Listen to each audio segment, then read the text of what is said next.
मुंबई के एक अत्यंत संपन्न पारसी व्यापारी दामोदर जी राजा राम जी एक दिन अक्कलकोट पहुंचकर स्वामी समर्थ महाराज के दर्शन हेतु उपस्थित हुए। दर्शन के बाद वे अत्यंत विनम्र भाव से बोले, महाराज, कृपया एक बार मुंबई भी पधारिए।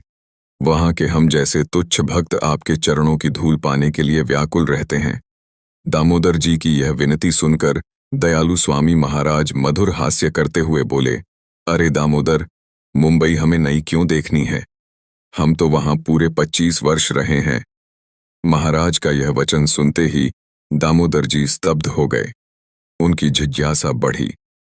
वे तुरंत पूछ बैठे, महाराज, आप मुंबई में कहाँ रहे?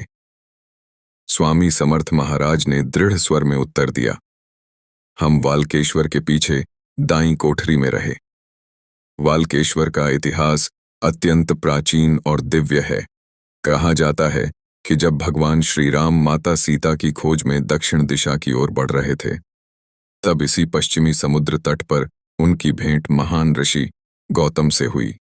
ऋषि गौतम ने श्री राम को उपदेश दिया, यदि आप रावण का अंत करना चाहते हैं तो पहले यहां शिवलिंग स्थापित कर भगवान शंकर की उपासना कीजिए। राम ने लक्ष्मण को काशी भेजा कि वे वहां से शिवलिंग लेकर आएं, परंतु लक्ष्मण लौटने में देर हो गई। तब स्वयं प्रभु श्री राम ने अपने हाथों से रेत का शिवलिंग बनाकर वहां स्थापना की। इसीलिए यह स्थान वालुकेश्वर अर्थात रेत से प्रकट हुए ईश्वर कहलाया। कुछ समय के बाद समुद्र की लहरें बढ़ीं और रेत का वह शिवलिंग क्षीण होने लगा। तभी वहां लक्ष्मण द्वारा लाया गया शिवलिंग स्थापित किया गया और इसीलिए यह स्थान लक्ष्मणेश्वर नाम से भी प्रसिद्ध हुआ। वाल्केश्वर के सामने एक विशाल, गहरा और दिव्य जलाशय है, बाणगंगा। कथा है कि एक बार श्री राम को अत्यंत प्यास लगी। सामने अथाह समुद्र था, पर उसका पानी पीने योग्य नहीं था। चारों ओर खोजने पर भी मीठा पानी नहीं मिला। तब भगवान लक्ष्मण ने क्रोध में अपना बाण चलाया। वह बाण पाताल लोक तक जा पहुंचा और वहीं से मीठे जल का स्रोत फूट पड़ा। इसीलिए उसे बाणगंगा तथा पाताल से उभरने के कारण पाताल गंगा भी कहा जाता है। पारसी व्यक्ति और स्वामी समर्थ के बीच का यह संभाषण तत्कालीन पुण्य वैभव साप्ताहिक में वर्णित है। कई विद्वानों का कहना है कि प्राचीन काल में यह मंदिर आज के मलबार पॉइंट क्षेत्र में स्थित था।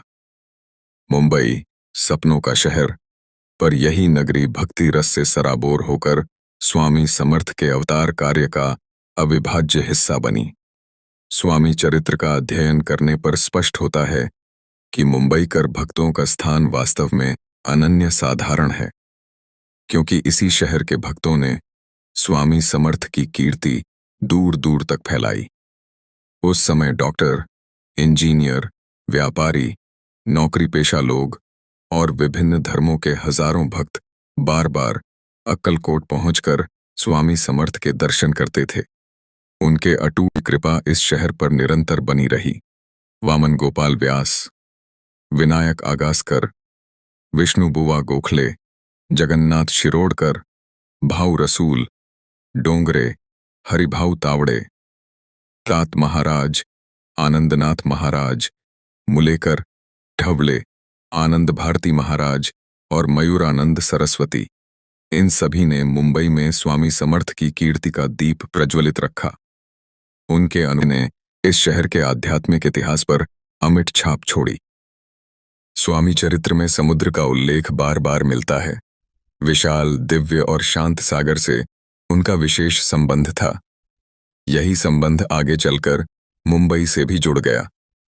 स्वामी समर्थ ने अनेक भक्तों को आज्ञा दी, समुद्र किनारे झंडा लगाओ। इस आज्ञा के अनुसार मुंबई के समुद्री तट पर 5-6 मठ स्थापित हुए।